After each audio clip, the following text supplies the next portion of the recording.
არსებობენ ადამიანები, რომელთა მხოლოდ სახელის წარმოთქმაც საკმარისია, რომ ირგვლივ მყოფები მიხვდნენ თუ ვიზია საუბარი. სწორედ ასეა ამ შემთხვევაშიც იტყვი თუ არა სახელს ვერიკოს და ყველას რა თქმა უნდა განუმეორებელი ქართული მსახიობი წარმოუდგება ხოლმე თვალწინ. ეპოქის უდიდესი ტრაგიკოსი 1987 წლის 30 იანვარს გარდაიცვალა. დღეს სწორედ მისი ცხოვრების საინტერესო თავგადასავალს გავიხსენებთ ჩემს რუბრიკაში, სადაც ყველაზე ძლიერი, მშვენიერი ქართველი ქალების ამბავს გივყვებით. ეს კიდევ განსაკუთრებული შემთხვევაა. ის რომ ვერიკო განსაკუთრებულ პიროვნებად ჩამოყალიბდებოდა, ეს ჯერ კიდევ დიდმა მგოსანმა აკაკი წერეთელმა იწინასწარმეტყველა. თურმე ქუთაისის ინტელიგენცია საღორიის ტყეში აღნიშნავდა მე-20 საუკუნის შემოგზავნებას. აკაკი წერეთელმა მდელოზე მორბენალი 3-4 წლის გოგონა ხელში აიყვანა, ახალი საუკუნის კეთილ ფერიად შერაცხა და უთხრა შემდეგი სიტყვები. შენ უნდა ასახელო ჩვენი საყვარელი სამშობლო მე-20 საუკუნეში. ეს კარგად დაიხსომეო. ასეც მოხდა. გოგონა მართლაც ასახელა საქართველო მე-20 საუკუნეში. 1990-იანი წლების დასაწყისში ბრიტანეთის ხელოვნების აკადემიამ ტრაგიკოს მსახიობთა ათეულში შეიყვანა. ვერიკოს მეხსიერებამ კი მთელი საუკუნის კატაკლიზმები დაიწია. ახსოვდა პირველი რესპუბლიკა, გასაბჭოება, წითელი რეპრესიები და კოლეგები, რომლებიც სათითაოდ მიჰყავდათ დასახვრეტად. თავად კი ქართულ სცენას უნარჩუნებდა ეროვნულ საწყისებს.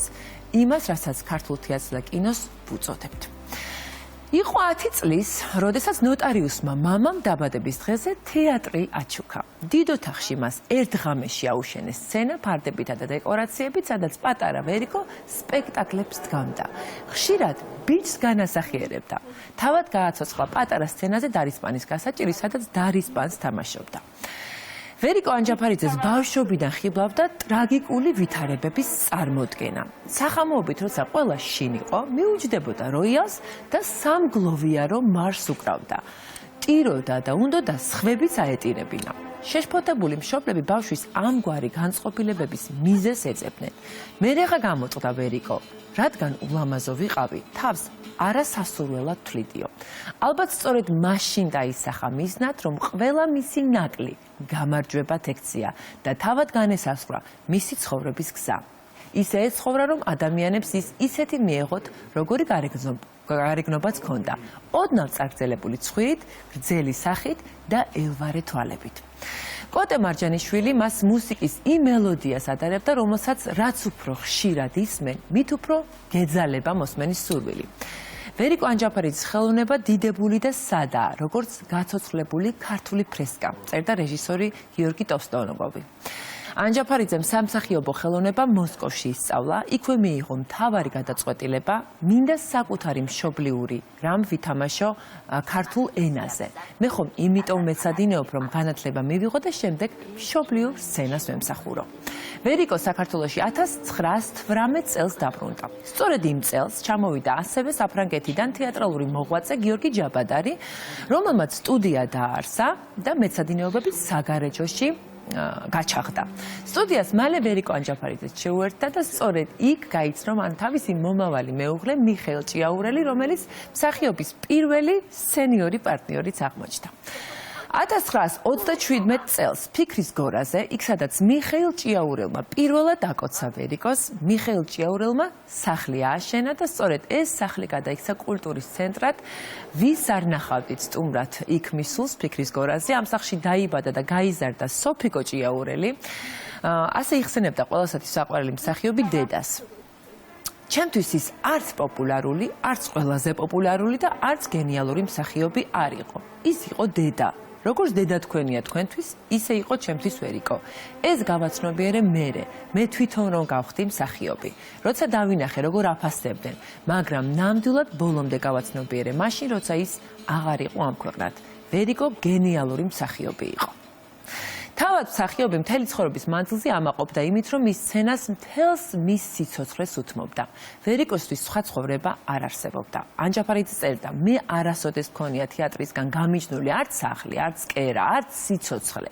თეატრი დაკავშირებულია უდიდეს მსხვერპლთან.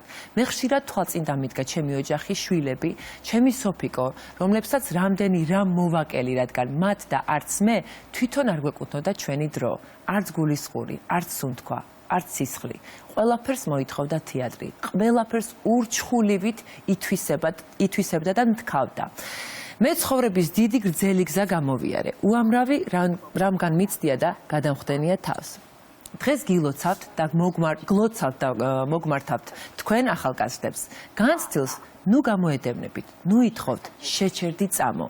დაეგადიოდეს დრო, დაემოქონდეს მას ახალი შრომა, ახალი ძიებანი, ახალი საქმენი, ცხოვრებას უფრო საინტერესოს, შინაარსიანს, უფრო ნათელს რომ ხდის. ასეთი იყო მსახიობის ანდერძი ახალგაზრდა თაობისადმი.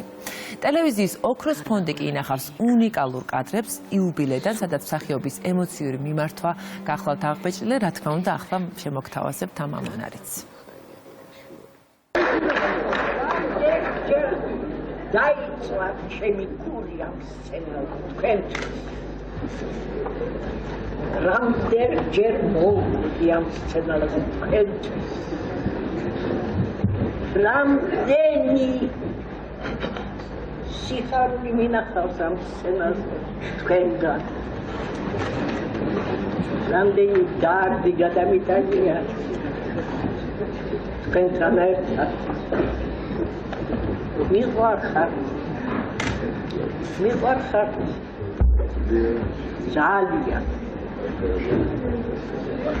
ძალიან მიყვარს მაგურები.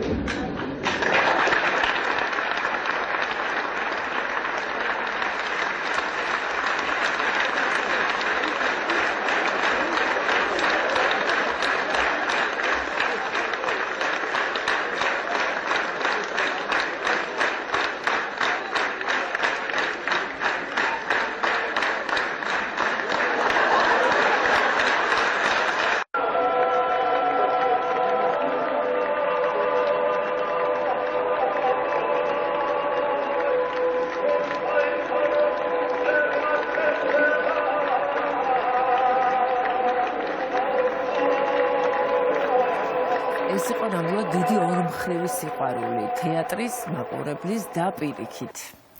ეს სიყვარული ნამდვილად შედგა. მისი ეკრანული გმირებიდან მინდა გითხრათ, რომ გამორჩეული გახლავთ რუსუდანი ფილმიდან გიორგი სააკაძე, კნეინა კინოფილმიდან რაც გინახავთ, ვეღარ ნახავთ, ოთარა ანთქვრივი და ასევე მრავალი სხვა. მისი გამოჩენა აბულადის მონანიებაში და ფრაზა რის მაქნისია გზა თუ კი ტაძართან არ მიგიყვანს. ფილმის ერთ-ერთ მთავარ სიმბოლოდ იქცა. ბევრმა არ იცის, რომ ტრაგიკული დედის სახე მისთვის ოთარა ანთქვრივიდან რეალურ ცხოვრებაშიც გადმოინაცვლა. მსახიობის ოჯახში ტრაგედია დატრიალდა. მას ვაჟი რამაზი გარდაიცვალა. როგორც სოფიკო ჭიაურელი იხსენებდა იმ დროს, როცა მისი ძმა სასიკვდილო სარეცელზე ბოლო წუთებს ითვლიდა, მასთან საავადმყოფოში სწორედ ვერიკო იმყოფებოდა. ექიმებმა იცოდნენ, რომ პაციენტი იმ ღამეს ვერ გადაიტანდა.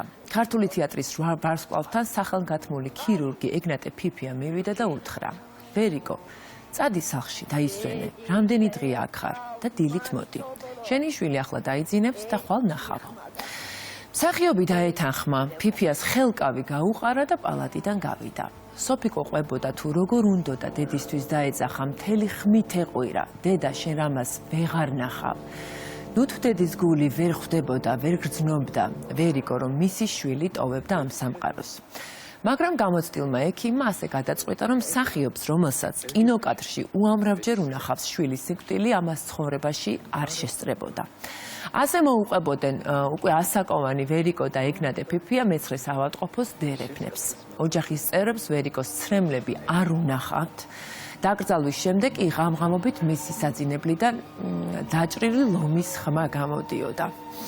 მსახიობს ამ ტრაგედიის შემდეგ თითქოს ცხოვრების ყველა სტიმული ჰქონდა წართმეული. თეატრცოდნე ნათელა ურუშაძე თავის მონოგრაფიაში ვერიკო ანჩაფარიძე წერს შემდეგ რამეს.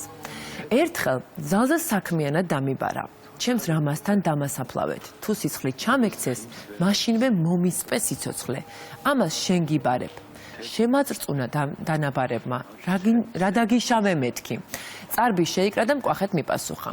შენ თუ არ გესმის, რომ არ შეიძლება ვინმემ სახემონგრეული ვერიკო ანჯაფარიძე ნახოს, რა ფასი აქვს ჩემ და მის შენს დამოკიდებულებასო. დედის გარდაცვალებიდან 40 დღის შემდეგ სოფიკო ჭიაურელმა გაჭირვებით, მაგრამ მაინც შეძლო მის ნივთებთან მიახლოება. უჯრაში კონვერტს წააწყდა, წარწერით სოფიკოს. ხელწერა იცნო, ანდერძი აღმოჩნდა, ვერიკო ანჩაპარიძე შვილს წერდა. თუ დამბლა დამეცემა, გაფიცებ ყველას, მამისა და ძმის ხსოვნას, შენი შვილების სიცოცხლეს, ნუ გამიმეტებ ტანჯვისთვის. სულ ერთია სიცოცხლისკენ მომაბრუნონ, მაინც ხეიბარი დარჩები. ეს კი მე არ დამიმსახურებია.